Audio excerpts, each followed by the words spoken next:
दर्शकों नमस्कार। बोल छत्तीसगढ़ के एक और एक्सक्लूसिव इंटरव्यू में है। इस वक्त हम साथ हैं संजय श्रीवास्तव जी के। और संजय श्रीवास्तव छत्तीसगढ़ की राजनीति में एक जाना पहचाना चेहरा और नाम है। अगर हम बात कर ले मंडल अध्यक्ष की, पार्षद की, युवा मोर्चा अध्यक्ष की, और अब वो सुशोभित कर रहे हैं महामंत्री जैसे पद को। आइए जानते हैं कि राजनीतिक कैरियर को उन्होंने कहां से प्रारंभ किया और आज इस लंबे सफर में अपने आप को कहां पाते हैं। संजय श्रीवास्तव जी, पहले तो नमस्कार करता हूं मैं। नमस्कार आपको भी। और प्रश्न का जवाब चाहूंगा आपसे।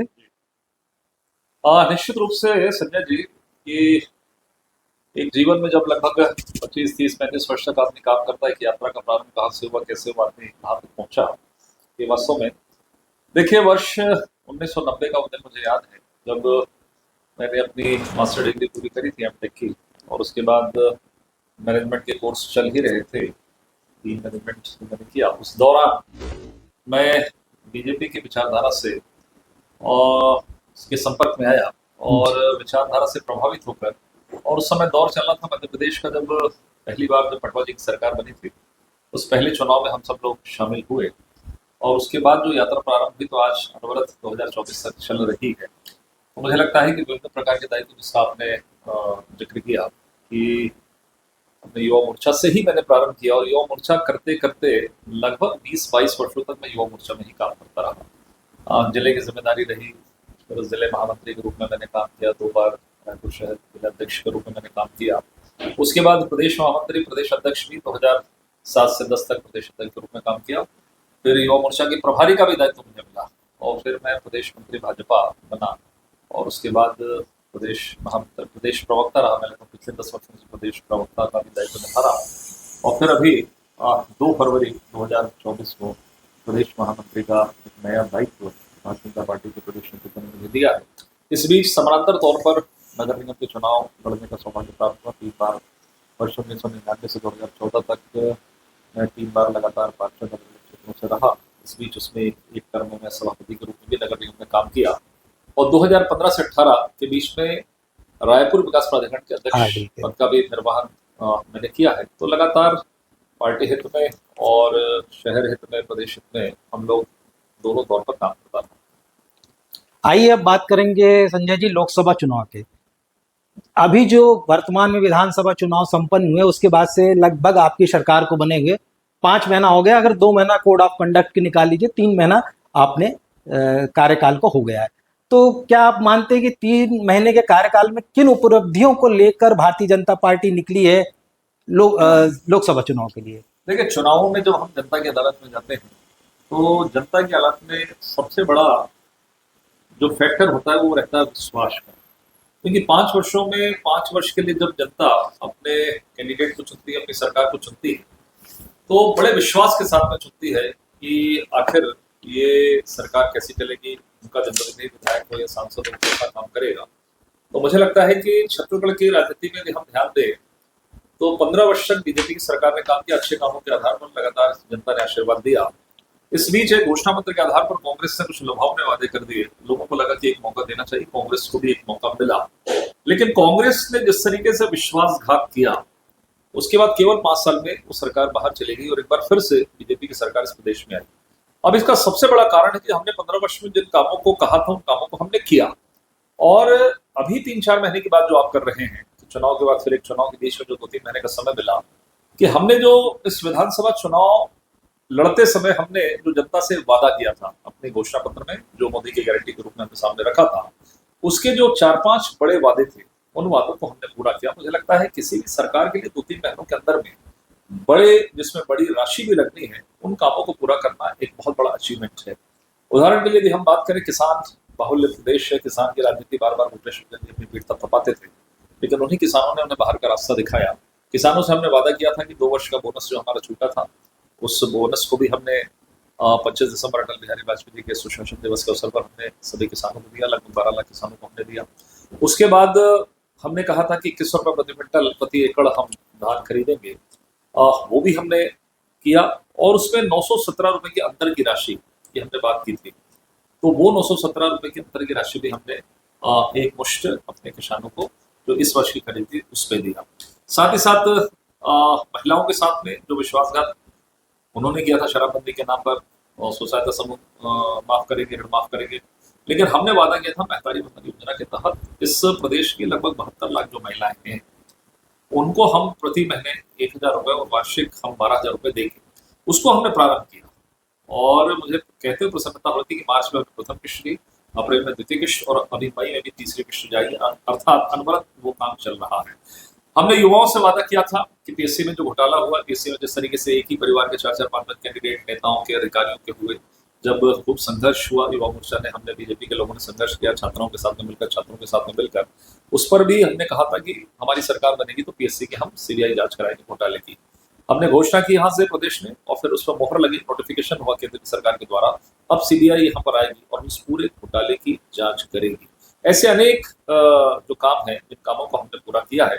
आवास का था, पीएम आवास योजना, जो कभी किसी ने कल्पना नहीं की थी, मोदी जी ने जिस आवास को लाया, 5 वर्ष तक भूपेश बघेल की सरकार ने उस पर रोड़ा लगाया, अपनी मैचिंग राशि उन्होंने नहीं दी, जिसके कारण लोगों के मकान नहीं बन पाए। आते ही साथ पहले कैबिनेट की पहली जो दस्तखत था उसमें 18 लाख, जिसमें किसान भी गरीब भी, उनके मकानों को स्वीकृति हमने दी, उसकी राशि हमने जारी की। तो ये बीजेपी की सरकार का कमिटमेंट होता है और मुझे लगता है कि देश के अंदर में यही पहचान बीजेपी की सरकार की बनी चाहिए। मैं टोकना चाहूंगा संजय जी कि इतने सारे काम जिन्होंने आपने बताया है कि 3 महीनों में आपने सफलतापूर्वक इसको संपन्न कराया, किंतु उसके बावजूद भी बस्तर का जो प्रतिशत था वो आज लगता है बीजेपी के अनुरूप नहीं आया।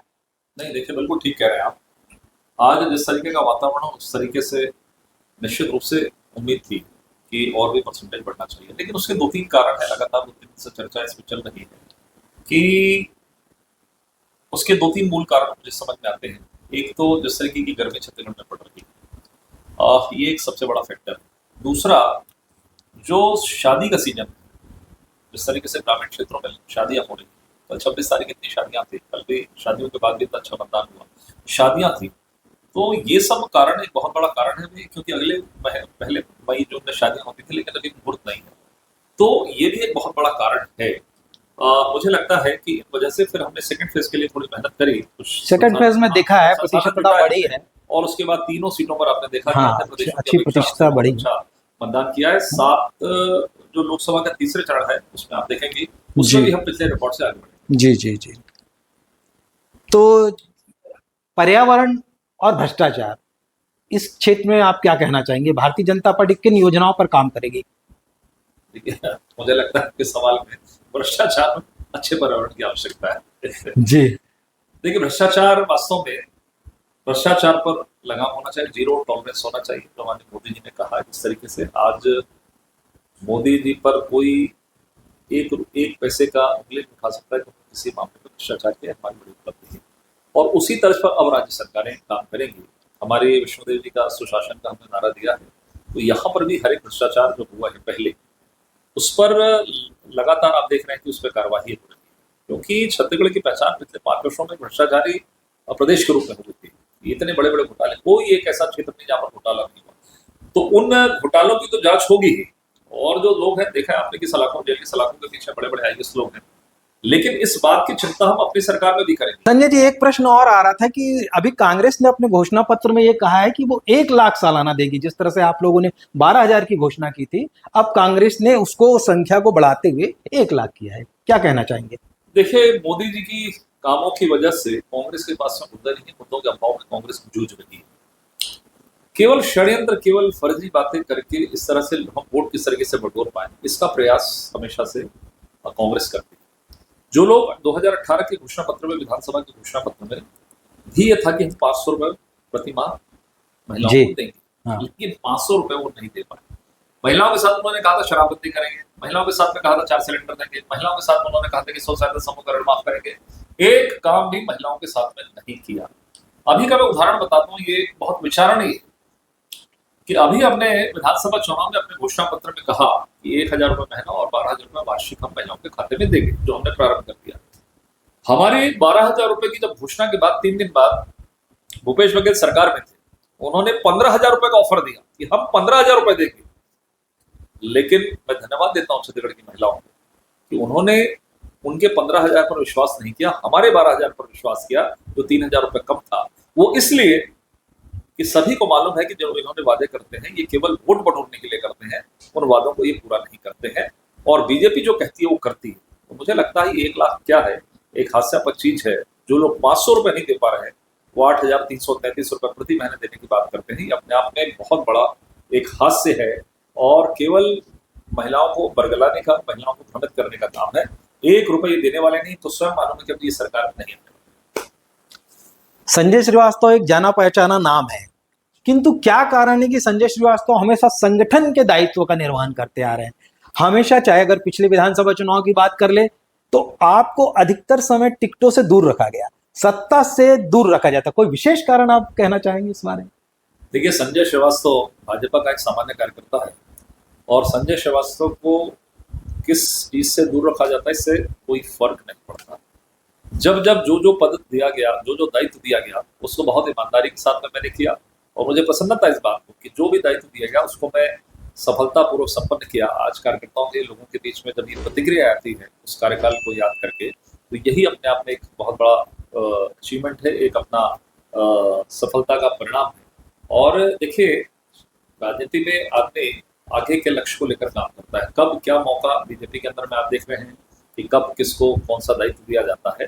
इसलिए कार्यकर्ता के रूप में काम करे तो मुझे लगता है कि बीजेपी में निश्चित रूप से कहीं ना कहीं स्थान मिलता रहता है, जो हम देख रहे हैं। तो मुझे पूरा विश्वास है ये सब चीजें आगे चलती रहेंगी, लेकिन मैं कार्यकर्ता हूं और जो भी दायित्व मिलेगा उसको ईमानदारी के साथ में करूंगा। बहुत बहुत धन्यवाद संजय जी, आपने बोल छत्तीसगढ़ के लिए इतना समय निकाला और अन्य किसी इंटरव्यू के लिए आपसे बहुत जल्द मुलाकात होगी। तब तक के लिए बोल छत्तीसगढ़।